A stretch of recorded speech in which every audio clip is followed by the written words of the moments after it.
Both my mother-in-law and my wife cheated, and I reported them. As dusk fell, I ended an important bidding meeting early and drove into the villa district. I planned to surprise my wife, but unexpectedly, I received the biggest surprise myself. The moment I opened the door, I heard strange noises coming from the second floor.As. An architect, I am intimately familiar with every detail of my own house, and the sound clearly came from the guest room next to the master bedroom. The orange sunset streamed through the floor-to-ceiling windows, casting a warm golden hue over the corridor. I stepped lightly up the stairs, my heart racing uncontrollably. Pushing open the ajar door, the scene before me instantly plunged me into an icy abyss. The silhouette of my mother-in-law came into view. She was sitting on a man, and the two were engaged in filthy acts. That man was none other than the resident of the neighboring villa. I did not make a sound, just silently backed out. My professional habit made me instinctively take out my phone and record the sounds in the room. In the evening, my wife Melanie came home, and I told her about it. I originally thought she would be shocked, angry, or even break down. But her reaction left me feeling inexplicably puzzled. "Are you crazy?" She suddenly threw her bag onto the sofa. "My mother has been living with us for so long, and you actually slander her?" I stood there stunned, hardly daring to believe my own ears. I'm slandering her? Even what I saw with my own eyes is called slander. You're talking nonsense. Melanie stormed up to me like an enraged lioness. My mom hates cheaters more than anything in this life. How could she possibly do such a thing? Are you just annoyed that she lives here?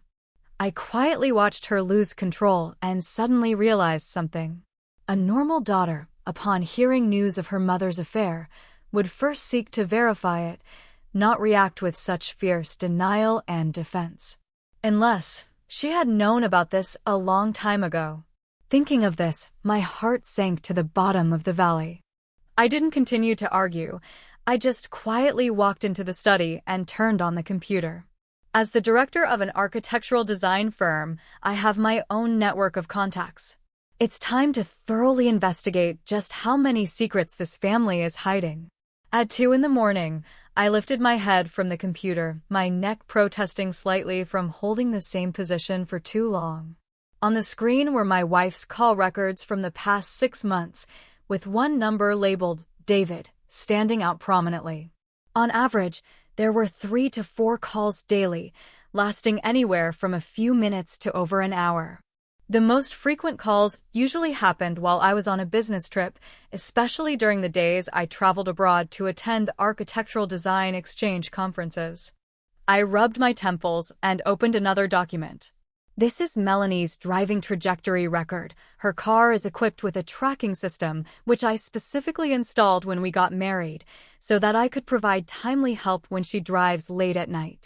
Now this record feels like a sharp knife, piercing deeply into my heart. Over the past 3 months, she has been frequently visiting a 5-star hotel on the outskirts of the city. Each stay lasts about 2 to 3 hours. What's worse is that these times often coincide with when I'm working late at the studio. I pulled out my phone and sent a message to Gene, my longtime private detective friend. He quickly replied, "Got time to meet and chat?" And then, 10 o'clock tomorrow morning, the usual place. Closing the laptop, I tiptoed into the bedroom. Melanie lay on her side, breathing softly and steadily. Moonlight streamed through the gap in the curtains, falling on her face, the face I had loved deeply for 7 years, serene and beautiful. But now, this beauty makes me feel a wave of nausea. I quietly opened her bedside drawer and precisely found the makeup bag embossed with the logo of a certain luxury brand. I know her too well. She always keeps important things here. There is still a blister pack of unopened pills inside. Birth control pills. We have been married for 7 years and have never had children. Melanie said her health was poor and she needed to recuperate. But now it seems the reason couldn't be clearer. She has been taking birth control pills. But why? If she doesn't want to have a child, she could have just told me. We could have discussed it. waited until she was ready to have one. Why choose this way? Unless she is waiting for a child that is not mine. This thought struck my mind like a thunderbolt. I almost stumbled out of the bedroom, drenched in cold sweat. My phone suddenly vibrated. It was a message from Jean. Bro, the David you looked up, could it be the eldest son of the Tiansheng group? My fingers trembled as I clicked open the attachment. A candid photo came into view, a young man in a suit, holding a woman as they walked into a hotel. Although the angle was tricky, I was all too familiar with the woman's profile. It's Melanie. The meeting with Jean was arranged at a secluded cafe. This is where we often discuss work. The environment is quiet, and no one will disturb us. David, the only son of the chairman of Tiansheng Group. Jean handed me a detailed file. This kid looks glamorous on the surface, but behind the scenes, he's involved in plenty of dirty business. His dad has cleaned up a lot of messes for him. I quickly skimmed through the information. Business fraud, fake investments, forced transactions, but clearly none of these are the main point. The most interesting part is this. Jean pointed to the last page. 3 years ago, when he was studying abroad, he got involved with a rich businessman's daughter. As a result, he got her pregnant and then paid a hush money to send her away. My fingers pinched the edge of the paper, wrinkling it. So, Melanie is pregnant now. I just checked it from the hospital system yesterday. Jean sighed. 6 weeks. I closed my eyes. 6 weeks ago, I was attending an architecture exhibition in Germany. About 10 days before and after, I missed her ovulation period. This child cannot possibly be mine. There's something else you might want to know. Jean lowered his voice. Your mother-in-law and this eldest young master have an unusual relationship. I suddenly opened my eyes wide. What do you mean? Have you ever heard of the Canary Club? I shook my head. This is a high-end members-only venue, ostensibly a leisure club, but in reality. Jean wore a meaningful expression. Your mother-in-law is a regular here, and David is a permanent VIP. I suddenly remembered that my mother-in-law and Melanie often went out shopping together, and it would last the entire afternoon. So that's how it is. What about those so-called friends? They're all people from the same circle. Jean pushed another file in front of me. Basically, they're all married women, wealthy and influential families, but they're all having affairs? Exactly. Jean nodded. These people cover for each other, protect each other. Even the times your father-in-law is on business trips are coordinated by them. A surge of uncontrollable anger suddenly welled up in my chest. My father-in-law is an honest and straightforward engineer, still running around construction sites all over the country in his 50s, all to provide a better life for this mother and daughter. Do you have a way to contact my father-in-law? You can arrange a meeting, but I don't recommend you confront him just yet. Jean lowered his voice. That David is not someone to mess with. He has connections in the underworld and has dealt with several people who tried to expose him before. You'd better. I know what to do. I cut him off. Help me set up a meeting. Who? Zoe, from the industrial area in the south of the city. Jean was stunned for a moment. Zoe? The one who has connections with both the underworld and the law. I nodded. In the architecture circle, I have dealt with Zoe a few times. She is decisive in her work, and most importantly, she has a grudge against Tiansheng Group. Are you planning to? I will make sure none of them escape. It was nearly noon when I stepped out of the cafe. The sky was gloomy and overcast, with dark clouds gathering as if a storm could break at any moment. I stood by the street and lit a cigarette. The phone rang. It was a message from Melanie. Dear, tonight I'm going shopping with Mom, so I might be home late. You should rest early and don't wait up for me. I tugged at the corner of my mouth and replied, okay, stay safe. Then I dialed Zoe's number. Zoe's office was located in an old factory building. The moment I pushed open the door, a pungent smell of smoke hit me in the face. She was slouched on the leather sofa, a half-smoked lady's cigarette held between her slender fingers. Seeing me come in, she didn't get up, just lazily waved her hand. A rare guest. Victor. I sat down opposite her. What have you been busy with lately? What else could I be busy with? She sneered. Those guys at Tianjin snatched 2 big projects, and I'm just looking for a chance to get them back. What a coincidence, I said, looking her straight in the eyes. I also want to settle a score with Tianjin. Zoe squinted, a half-smile playing on her lips as she looked at me. Oh! The chief designer of the prestigious family architecture firm, holding a grudge against Tianjin. I didn't answer immediately. Instead, I took out my phone and pulled up a video. On the screen, David held Melanie as they walked into the elevator, their actions intimate. Zoe's expression instantly turned serious. She stubbed out her cigarette and sat up straight. So, you're here for revenge? It's more than just revenge. I leaned back on the sofa. I want him ruined. I want him unable to stay in the city. Interesting. Zoe suddenly laughed. But do you really think this little bit of evidence is enough to bring down David? Of course, it's more than that. I opened my handbag and took out a stack of documents. These are their activity records at the Canary Club, including some unsavory deals. Zoe quickly flipped through the documents, her expression growing more amused. Looks like you came prepared. But this alone isn't enough. I know. I nodded. That's why I need your help. Why should I? First, I can give you the internal baseline information of Tianjin Group. I guarantee that within the next 3 months, you can secure at least 2 major projects. Zoe raised an eyebrow. Go on. Second, I will help you manage the network of the Municipal Construction Committee. From now on, whenever a project gets stuck, I can help you smooth things out. Interesting. Zoe put down the documents, but I still don't understand. Why don't you just find someone to teach him a lesson? With your status and position, wouldn't it be easy to get someone to deal with him? I sneered coldly. That would be too easy for him. I want him to suffer worse than death, to lose face in front of everyone. The most important thing is, I paused. I want him to remember forever why he ended up like this. Zoe stared at me for a long moment, then suddenly burst out laughing. All right, I'll help you. But there's one condition.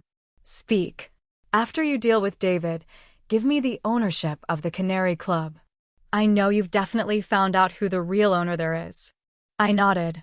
That club was ostensibly David's property, but in reality, it was a place he used to curry favor with the powerful. The members inside are all prominent figures in the city. No problem. Deal. Zoe stood up, walked to the desk, and took out a USB drive. These are some dirt I've collected on David. See if any of it is useful. I took the USB drive and stood up to take my leave.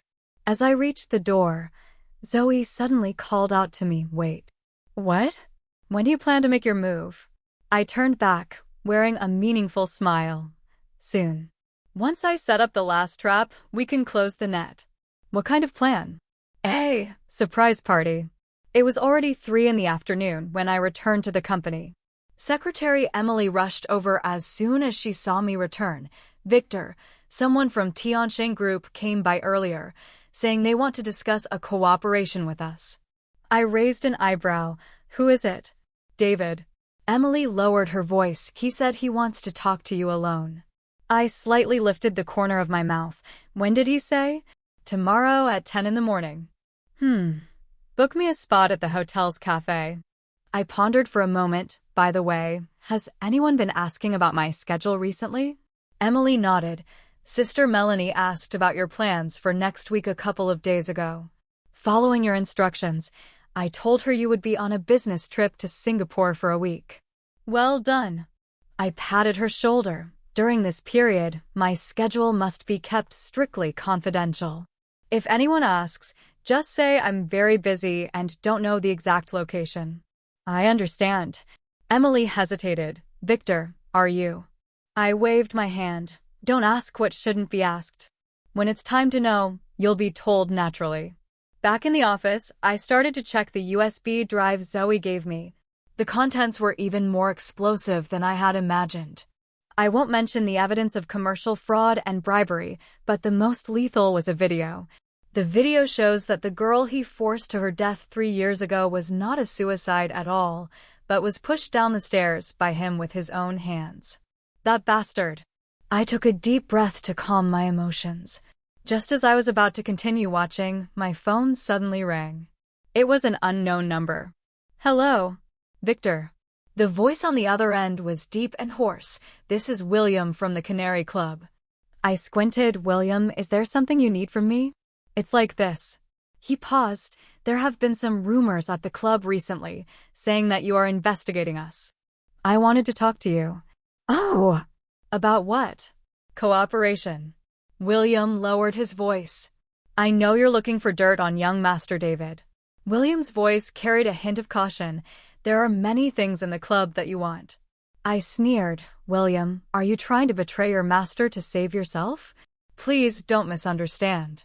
He hurriedly explained, I just can't stand what they have done. Especially your wife and mother-in-law. Stop. I interrupted him. What do you want? Protection. William said in a deep voice, when the rumors start, I will need your protection. Deal. I agreed immediately. When shall we meet? 8 o'clock tonight, Canary. I'll be waiting for you in the VIP room. After hanging up, I reached for my cigarette pack, only to find it was empty. Just as I was about to ask my secretary to buy some, the phone rang again. This time it's Melanie. Honey, I might be home very late tonight. Mom said she wants to go shopping. I have a social engagement tonight too. I said calmly, you be careful. Okay, her tone was sweet, then you should drink less too. Putting down my phone, I turned on the computer and pulled up the surveillance footage recently installed in my mother-in-law's room. Sure enough, she was carefully grooming herself in front of the mirror, her face betraying an unmistakable anticipation. I watched the scene coldly, my fingers lightly tapping on the desk. Tonight, perhaps I can uncover even more interesting things. At 7:50 in the evening, I stood in front of the Canary Club. It was a uniquely designed 3-story building, looking like an upscale club, with several expensive luxury cars parked at the entrance. Hello, please show your membership card. The doorman politely stopped me. I gave a string of numbers, 578924, a guest of William. The doorman's attitude immediately became respectful. Victor, please follow me. Passing through the dimly lit corridor, I was led to a VIP room on the 3rd floor. The moment I pushed open the door, I was stunned. Not only was William in the room, but there was also an unexpected person, Zoe. Why is it you? I frowned. Zoe held her wine glass, smiling brightly. What, not welcome? I thought you had nothing to do with this place. Not now. She motioned for me to sit down, but soon you will. William stood awkwardly to the side. Victor, actually it was Zoe who asked me to contact you. I suddenly realized, so you've known about the situation here all along? More or less. Zoe shook her glass. I've been waiting for the right opportunity to take over this place. Now, the chance has come. Are you really that sure I can handle David? What else? She looked at me meaningfully. Why do you think I agreed to help you so readily? I was silent for a moment, then suddenly understood. You planted someone here? Clever. Zoe nodded with satisfaction. Not just William, but several key positions are filled by my people. During this time, they have collected quite a few interesting things. She snapped her fingers, and William immediately took out a folder from the safe. These are the surveillance records and transaction details from the past 3 months. Zoe pushed the folder in front of me. You might be particularly interested in page 37. I quickly flipped to that page, my pupils suddenly contracting sharply. It was a transfer record showing that David sent a considerable amount of money to my mother-in-law every month. And besides my mother-in-law, there were several other familiar names as recipients. They were all friends of Melanie. What is this for? I stared at the numbers. Introduction fee. Zoe sneered. Your mother-in-law is responsible for finding him new targets, and those friends cover for him. For each successful deal, they get a commission. My fingers trembled slightly. So Melanie. That's right. Zoe nodded. She was sent out by her own mother. I took a deep breath, forcing myself to calm down. Does David know these records exist? Of course not. William hurriedly explained, these are all my private records. The official accounts are very clean. I flipped through a few more pages and suddenly came across an unexpected discovery. 3 months ago, David transferred a large sum of money to a woman named Wendy. This name is very familiar to me. She is a young female designer at my company, just graduated recently, very talented. She suddenly resigned some time ago, saying she was going abroad for further studies. Wendy, this is. He's just tired of playing with her. Zoe said indifferently, I heard she got pregnant. He forced her to have an abortion, then gave her some money to send her away. My hand clenched into a fist, my nails digging deep into my palm. That bastard, isn't he already causing enough harm? All right, you've seen everything. Zoe stood up. What to do next is up to you. I'll just remind you once, either don't do it, or if you do it thoroughly. People like David, if you don't completely crush them, sooner or later they'll turn around and bite you. I nodded. I understand. By the way, Zoe walked to the door, turned back to look at me. I heard you're going on a business trip next week? Yes, to Singapore. She smiled meaningfully. That's perfect. I also have some matters to handle in Singapore. See you then? I was momentarily stunned, then understood what she meant. All right, see you in Singapore. At 9:30 the next morning, I arrived at the hotel on time. The waiter led me to a secluded corner. David was already there, leisurely sipping his coffee. Victor, I've heard so much about you. He stood up and extended his hand. I shook his hand and sat down opposite him. What do you want to talk to me about? Just say it. He put down his coffee cup. I know you've been investigating me lately. I raised an eyebrow. Oh? Why do you say that? Because? He suddenly smiled. You're too obvious. First you had someone check my call records, then you went to investigate the Canary Club. These are all my assets. Do you think I wouldn't know? I also laughed. So? Are you here to warn me? Not really. He leaned back. I'm here to talk about cooperation. Go ahead and tell me. I've seen your company's recent proposals, David said leisurely. They're quite good. Especially the design for that seaside resort. It's practically a work of art. Thank you for the compliment. So I want to work with you. He looked me straight in the eyes. Tiansheng has recently taken on several big projects and needs a good designer. As long as you're willing to come, the compensation is up to you. I pretended to think it over. Sounds good. But what? What I'm more curious about is... I picked up the coffee and took a gentle sip. Why are you in such a hurry to win me over? David's expression faltered slightly, but he quickly regained his composure. Victor misunderstood. I just appreciate talent. Is that so? I looked at him meaningfully. It's not because of Wendy, is it? His pupils suddenly contracted, and his fingers trembled slightly. What do you know? Not much. I put down the coffee cup, but enough to make you anxious. He was silent for a moment, then sneered coldly. So this is your goal? To threaten me with this? Not exactly. I mimicked his tone from earlier. I'm here to talk about cooperation. What do you mean? It's simple. I leaned forward. I want 50% of the shares in the Canary Club, and the design rights for those recent projects of Tiansheng. In your dreams. David suddenly stood up. Do you think Wendy's little matter is enough to threaten me? Of course not. I slowly took out my phone. I also know about that girl from 3 years ago. Want to see the footage? His face instantly turned deathly pale. Sit down and talk. I signaled to him. I'm a straightforward person. Give me what I want, and I'll pretend nothing ever happened. Otherwise. David took a deep breath and sat back down. How much equity do you want? I just said 50%. 30. Deal. I agreed straightforwardly, but I want the contract within a week. He looked at me warily. That quick? That's what negotiations are for. I stood up, each side gives a little, and everyone is happy. Before leaving, I added, by the way, don't be too conspicuous with the canary side recently. David stared at my back, his expression unsettled. After leaving the hotel, I sent a message to Zoe. Done. She replied instantly. I knew he would take the bait.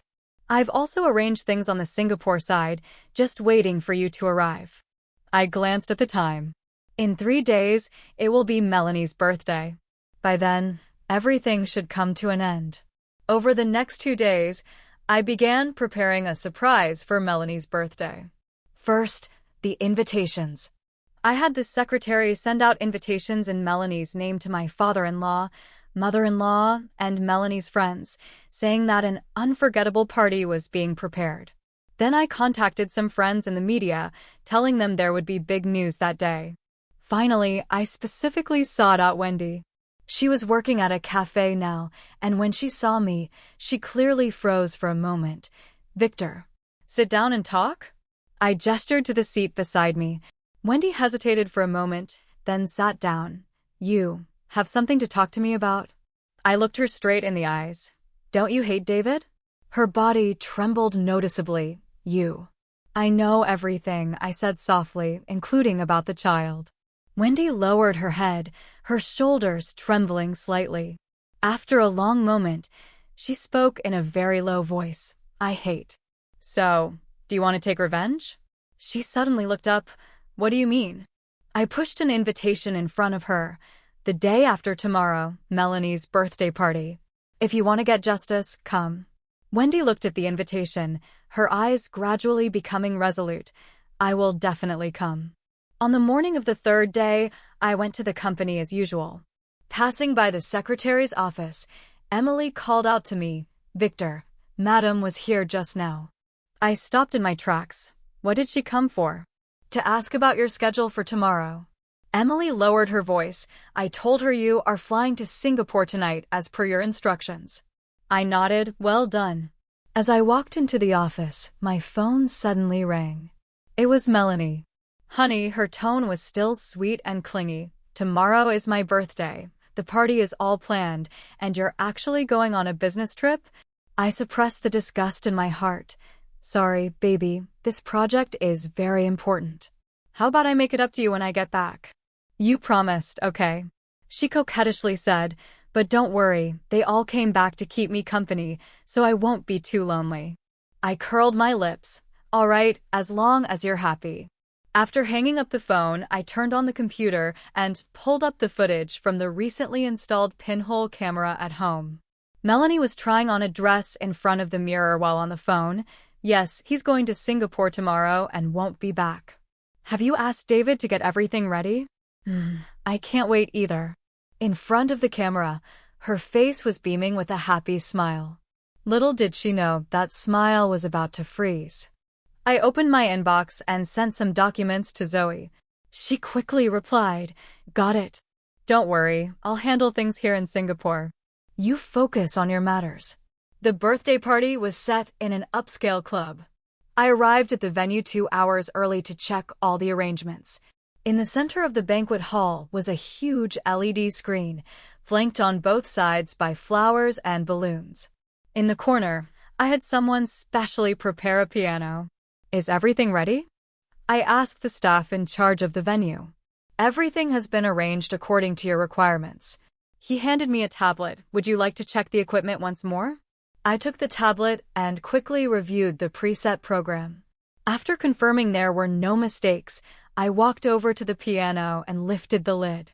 It was a Steinway with a perfect tone. Melanie loved to showcase her piano skills at occasions like this. Every time she finished playing, her girlfriends would praise her elegant demeanor. Today, let her face her doom in front of this very piano. At 6 o'clock sharp, the guests began to arrive one after another. When my mother-in-law walked in arm with Melanie, I was chatting with a senior veteran from the architecture field. In the corner of my eye, I noticed that my mother-in-law had specially worn a red off-shoulder dress today.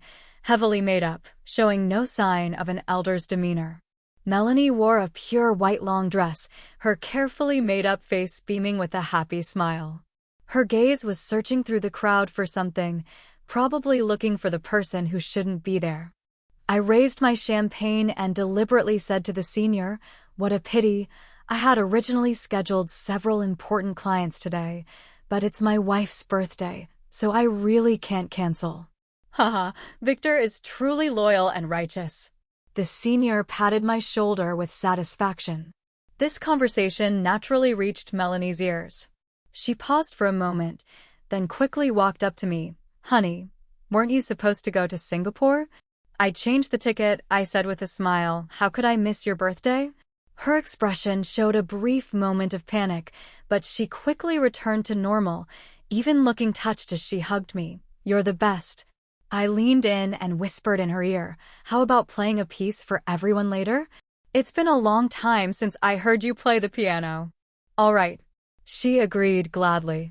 I raised my glass and clinked it with hers. "Happy birthday, my dear." At that moment, a commotion suddenly arose at the door.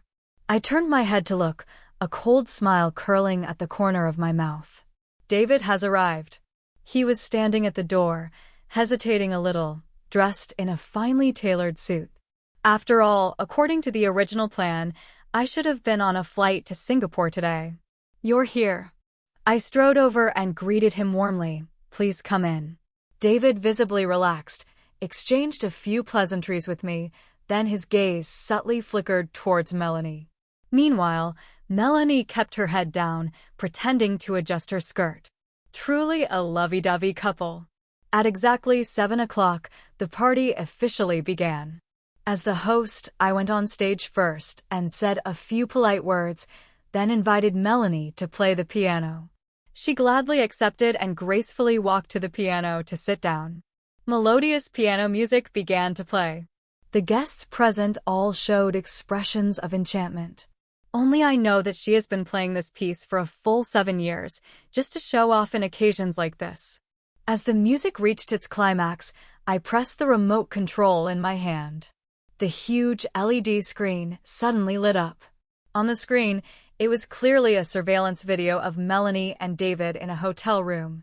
The sound of the zither abruptly stopped. The hall fell completely silent in an instant. Everyone's gaze was fixed on the LED screen. Some gasped sharply, some whispered quietly, and even more looked at Melanie in shock. Melanie froze in front of the piano, her face pale as death. This is. She trembled as she spoke. Whose prank is this? I walked to the front of the stage unhurriedly. A prank? Do you want me to play the audio as well? No, she screamed, rushing over to grab the remote control in my hand. I easily dodged her and pressed another button. The screen switched to another scene, a video of my mother-in-law and David at the Canary Club. "Ah!" A cry of surprise erupted from the crowd. I turned my head to look. It was my father-in-law. He had just rushed back from out of town, still wearing his work clothes and carrying a suitcase. At this moment, he was staring at the screen in stunned silence, as if struck by lightning. "Husband?"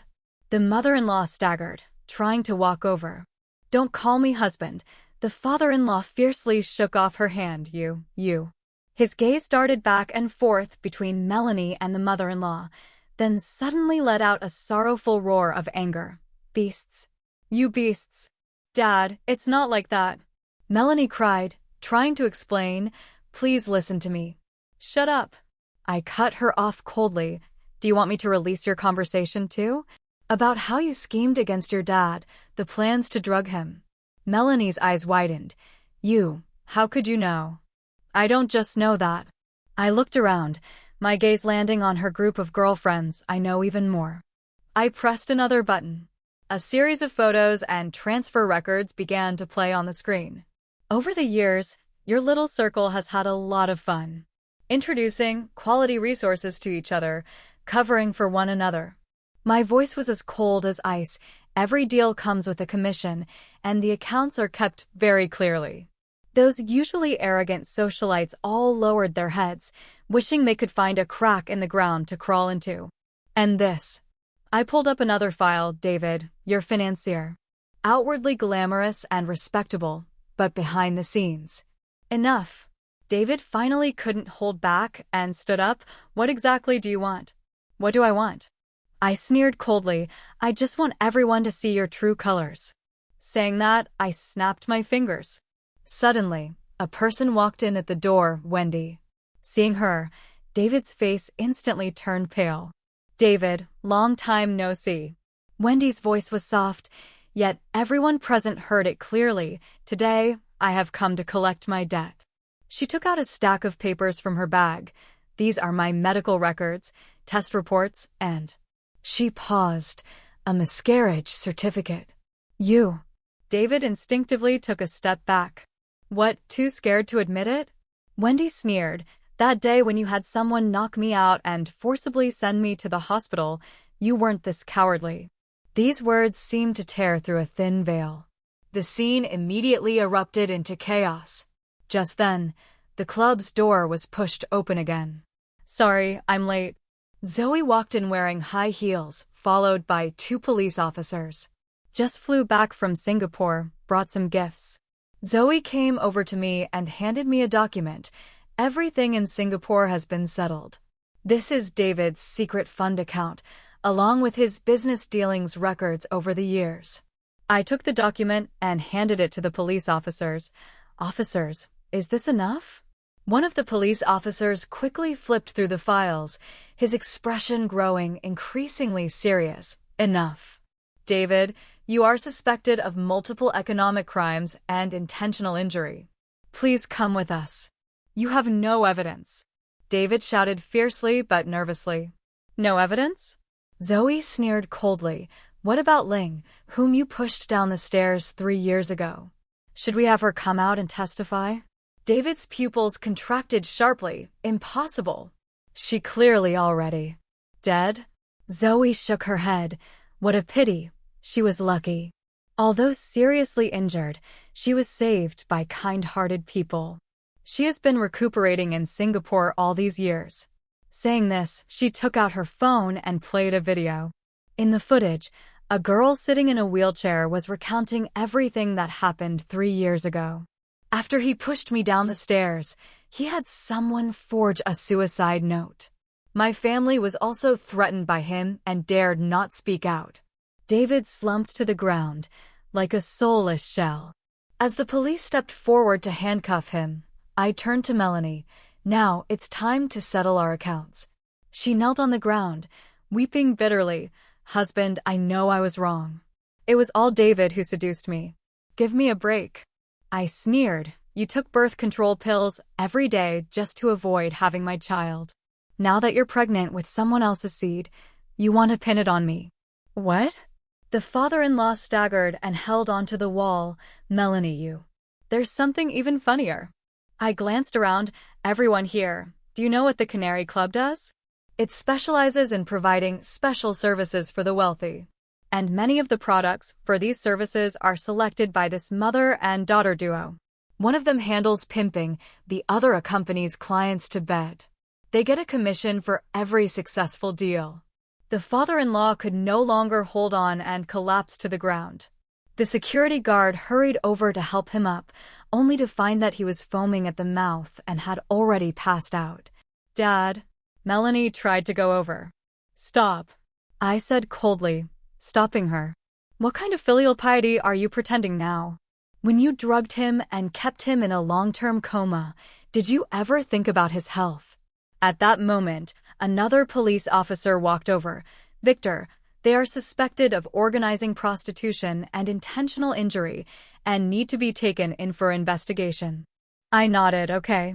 Watching Melanie and my mother-in-law being taken away in such a sorry state, I suddenly remembered something and turned to ask Zoe, by the way, that Ling. Don't worry, everything has been arranged. Zoe smiled. Although she is indeed still alive, she has already immigrated to Singapore and changed her identity. David will never find her in this lifetime. I suddenly understood, so that's why you said you had to go to Singapore on business before. The information is all true. She shrugged. It's just that the witness is fake. I couldn't help but sigh. You really are. Ruthless enough? She raised an eyebrow. Same to you. By the time the party ended, it was already late at night. Guests left one after another, filled with gossip and shock, while the media excitedly rushed back to write their reports. Tomorrow's headlines are destined to be spectacular. Early the next morning, the headlines of major media outlets were dominated by this farce. Old man scandal, wife and daughter both cheating, inside the Canary Club, the gold-digging den of the powerful, famous entrepreneur arrested on multiple criminal charges. I sat in the office, drinking coffee while reading the news. Secretary Emily pushed the door open. Victor, Miss Wendy is here. Let her in. Wendy walked into the office, looking much better than the last time we met. Victor, I came to thank you. I put down the coffee cup. No need to thank me. This is something they owed you in the first place. I know you are helping me. She bit her lip, so I want to say, I won't run away anymore. I want to restart my career. I nodded. All right. If you're willing, you can come back to the company. Your position has been vacant all this time. Wendy showed a slight smile. Thank you. But I want to study abroad for a while first to enrich myself. When I come back, I hope to start anew with a completely fresh outlook. This is a great idea. I took an envelope from the drawer. This is an offer to go to the UK if you're interested. She looked at me in surprise. You were prepared all along? I believe you will stand up one day. I said calmly. This is what you deserve. After seeing Wendy off, I began to handle the company's affairs. Recently, due to this incident, many partners have proactively come forward seeking cooperation. They all saw the downfall of the Tiancheng Group. Just as I was busy, Zoe called. Victor, the handover procedures for the Canary Club are all done. So soon. It was prepared long ago. She smiled, but I did make a discovery. What? There are a few familiar names on the membership list. She paused, including those who vetoed several of your important projects back then. I pondered. So I'm thinking, should we do a major cleanup? Zoe's voice carried a hint of playfulness. Anyway, we have all the evidence in hand. I was silent for a moment. No rush. These people might still be useful later. Got it. Zoe understood. Then I'll keep watching over things for you. By the way, do you know how your father-in-law is doing? I sighed. He's hospitalized. The doctor said it's organ damage caused by long-term use of sleeping pills. How do you plan to take care of him? I have already contacted the sanatorium in Switzerland. I looked out the window. Once he gets better, I'll send him there. This place holds too many bad memories. After hanging up the phone, I walked to the floor-to-ceiling window. The sunlight was just right, and the city was bustling as always. But starting today, this city has lost some of its rotten corners and let those unbearable pasts drift away with the wind.